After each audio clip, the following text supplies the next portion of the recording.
Hey everyone, no need to run away due to my Indian accent. I'm not here to scam, I'm here to explain. But yeah, I kind of scammed you guys. There is no feature where Judy and Panam will kiss. If you guys were expecting it, you guys are pretty weird. I got even more interesting things than scissors. Okay, let's start with something simple. Normally, if you just walk through security barriers, all the nearby enemies immediately get alerted and come to shoot your ass. This usually forces you to take a slower, sneakier route. But if you grab an enemy by their booty, you can actually walk straight through the barrier as long as that enemy has clearance for it. You can then keep going without having to sneak around nearly as much. While we are talking about stealth, stop wasting your RAM on these stealth gigs. If you've invested in technical ability, you can instantly disable cameras with a key press. It's literally instant. The second you hit the key, the camera turns off, making it easy to walk up to cameras and shut them down before they finish recognizing you. Although, if you prefer quick hacking, try to lean. Using your scanner from behind cover will make V lean out, and you can use this to peek around corners and scan enemies, same as how you used to peek in your parents' bedroom. Horrifying. This makes you significantly harder to detect compared to just standing out in the open. Following patch 2.2, Cyberpunk 2077 got a new bat-themed scavenger hunt where you have to track down all the jokers to claim your reward. But that's actually not the only hidden scavenger hunt with a special reward. There's also Ironclad. You'll find him inside the Petrochem Stadium from Phantom Liberty, just past the black market dealer in a shipping container. Ironclad is a mysterious robot that's clearly malfunctioning. After your first interaction, where you jack into him and try to figure out what's going on, Ironclad thinks you are his bitch, so he starts sending you pictures of different locations which contain boxes with software and other robot parts that can help get him functioning again. The first piece of software is only a short walk away in Petrochem. You'll find it inside this box. Once you grab it, Ironclad texts you again, letting you report that you found a backup power module and transfer it to him. And that's when the scavenger hunt actually starts. Ironclad explains that the person you're communicating with appears to be Erwin Kirsch, but his audio transcription is completely messed up. From here, you have to track down the remaining parts and help get Ironclad back into working condition. If you want to do the scavenger hunt yourself, all the locations are around Petrochem. In the next message, Erwin basically describes himself as a really smart guy, a presidential fellow who kept getting rejected until he eventually had to turn to Kurt Hansen for opportunities. But Erwin still insists that Ironclad is going to grow up to be a good boy. And of course, Kurt Hansen is the warlord running Dogtown. From another message, we learned that Erwin was basically raising Ironclad, telling him that his neural network would develop just like a human brain. And with how much cyberware there is around Night City, Erwin believed Ironclad would be worth more than a normal human. So basically, Erwin was trying to raise his own living robot. Eventually, Erwin releases Ironclad into the world, but he's worried about what Barvis might do to him. It looks like Ironclad was originally commissioned as some kind of fighting robot, but Erwin wanted a completely different future for him. And then things get bad. You can install the next part manually, and after jacking back into Ironclad, several new messages appear.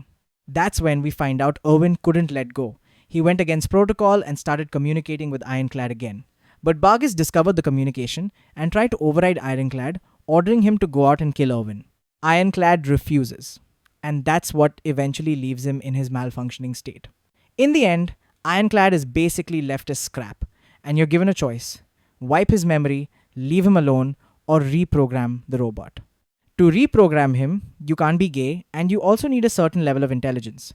Once you do it, Ironclad starts to weirdly finger a guitar. But that's not actually the end of the quest. A lot of people get stuck here because the quest doesn't immediately tell you what to do next. But after a few days, Ironclad will text you again, thanking you and explaining that he's fully functional once more. Erwin always wanted Ironclad to become an artist, so he randomly decided to finger a guitar. He also sends you one final picture clue. This one leads you to the outside stalls in the Petrochem outdoor area, where Ironclad leaves you a random skill shard along with some eddies. But that's not the only secret encounter in Cyberpunk 2077. You can also find the Predator, and no, I am not talking about the US President Donald Duck. Predator from the Predator movie. This one is pretty specific because you have to be doing the Killing Moon mission. No spoilers here, but this is one of the endgame scenarios in Phantom Liberty where you're driving to the spaceport with Songbird. When you arrive at the spaceport, don't go inside. Instead, head toward the central section with the larger barriers blocking the way. You can easily get over them with a double jump. Inside, you'll find some solar panels and a wooded area. As you get closer, you'll notice a cloaked enemy who activates their mantis blades as you approach, almost like they're showing off their weapons. After that, the cloaked enemy runs away over the barricades on the other side. Unfortunately, your weapons are restricted during this part of the quest, so you can't attack them. And obviously, this whole encounter is a reference to the predator, a hunter who uses cloaking to stalk its prey. But there's also some prey left behind. You can find a body nearby, along with some blood and a few other items. On the body, you'll find 1,750 eddies and a message. But if you want something a little less abstract, Trauma Team has a couple of secret encounters too. And I suspect these are here because people wanted more Trauma Team content in Cyberpunk. After patch 2.1, a new section of highway finally opened up in Night City. You can find the entrance here on the map. And if you remember driving through this new highway section, you probably came across a huge fight between Trauma Team and the Tiger Claws. But even if you know about that encounter, there's more going on here. This one is pretty unique because it actually has 2 more secrets hidden inside it. You can choose to fight alongside either side or just take everyone out yourself. Once the fight is over, you can find several shards scattered around the area that explain what was actually happening. The Tiger Claws were after a high-value target and wanted to take out Trauma Team so they could capture him.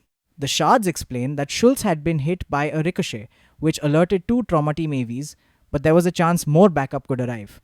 The Tiger Claws were told to grab every blade they could and make sure Schultz's data stayed intact. So Schultz was basically a VIP target for the Tiger Claws, and getting him was literally life or death for them. After the fight, you can actually find Trauma Team off to the side, treating Schultz.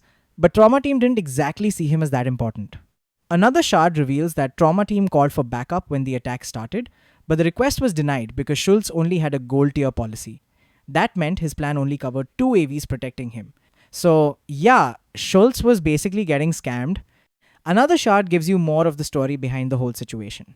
Schultz was worried about the convoy route being leaked by a netrunner, but the person organizing the extraction assured him that the plan was completely safe. Schultz then asked if his Trauma Team package had been upgraded from gold to platinum. He was told it had, except it hadn't. So whoever was organizing the extraction may have actually wanted Schultz taken out because they never upgraded his package. And somehow, the Tiger Claws knew exactly where he would be. But it doesn't end there. A few days after the encounter, assuming you helped Trauma Team, you'll get a text from Carolina Winter thanking you for what you did. She explains that because of your help, their client survived the gang attack and is now recovering under Trauma Team's care. She also says that your involvement and courage represent the values Trauma Team stands for, and that knowing there are people like you in Night City gives them hope for the future. So this probably seems pretty random, but it's actually a secret reference. All those Trauma Team members on the highway are named NPCs based on CDPR's real-life player experience and safety team. Carolina is the associate director of that team, and she even has a Trauma Team PXS squad mentioned in her Twitter bio. So basically, by helping Trauma Team in-game, you're also helping out a little reference to the actual team at CDPR. And if you thought that was the end of it, there's actually another little detail here. If you pass the highest level of trauma drama before completing this encounter, you'll get another text. They say they saw your application for the Trauma Team internship. And if it were up to them, you'd already be suited up and flying off to your next client extraction. Obviously, in reality, your internship application gets denied, but this is basically one of the Trauma Team members thanking you for helping them out, along with another little reference. And this isn't even the only secret Trauma Team encounter. If you head over to the location of the OAB fight in Pacifica, you can find something else after midnight. At some point, a Trauma Team AV will crash here, and you'll find it being attacked by a group of voodoo boys. This encounter seems to have some kind of hidden quest requirement because you need to have done something beforehand for it to actually trigger, although it's not completely clear which quest is responsible. Just like the previous encounter, you can basically choose what you want to do. Take out the voodoo boys, take out Trauma Team, or take out everyone. But if you help Trauma Team, you'll get a unique outcome. Once everything is done, you'll receive some eddies along with a verbal thank you from the Trauma Team member. And this encounter actually received a pretty interesting change in one of the more recent updates. Previously, at least as of October 2024, clearing out all the voodoo boys here with a melee weapon could bug the game and stop you from ever getting wanted again. Even if you walked directly up to the police, they simply wouldn't attack you. Apparently, the transfer from the trauma team member was causing the issue, but in the newer version of the game, that transfer was changed and you can now get wanted normally afterward. So, yeah, that weird bug was finally patched. You guys probably know Coach Fred in Night City. He's the guy who helps you out with those fist fights, and his training robot is one of the first fights you can take part in. But that robot has a secret of its own. It's actually wanted for distributing medical grade chems, debt evasion, and murder. While making this video, there's one thing I've noticed about Cyberpunk 2077. The developers put an insane amount of detail into this game. Take Scorpion's Apollo for example. It's a Badlands used bike, and compared to other bikes, it has a noticeably longer startup sound. That's likely because sand has gotten into the engine.